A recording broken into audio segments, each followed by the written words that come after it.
जिल्ह्याचे मुख्यालय असलेल्या बुलढाणा शहराला पाणी पुरवठा करणारे येळगाव धरण आता हे 100% भरलेले आहे।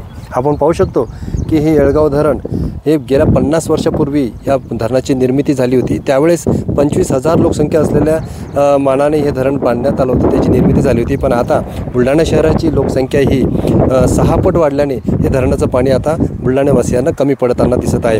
गेल्या आठवड्यामध्ये बुलढाणा या येळगाव धरणाचं जलसाठा केवळ फक्त 21% होता आणि पाणी टंचाईचं संकट हे समोर आलं होतं। त्यावेळेस प्रशासनाने सुद्धा पाणी जपून वापरायचं आवाहनसुद्धा केलं होतं।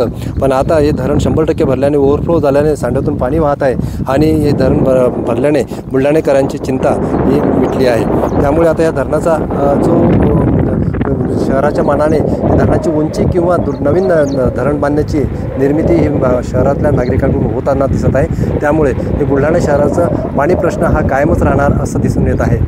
कॅमेरामन सुनील मोरेसह मी संजय जाधव, साम टीव्ही, येळगाव, बुलढाणा। देश विदेशातील प्रत्येक घडामोडींचे लाईव्ह अपडेट मिळवण्यासाठी आता साम टीव्हीच्या सर्व सोशल मीडिया प्लॅटफॉर्मला लाईक, फॉलो आणि सबस्क्राईब करा। तसंच सर्व नोटिफिकेशनसाठी बेल आयकॉन प्रेस करायला विसरू नका।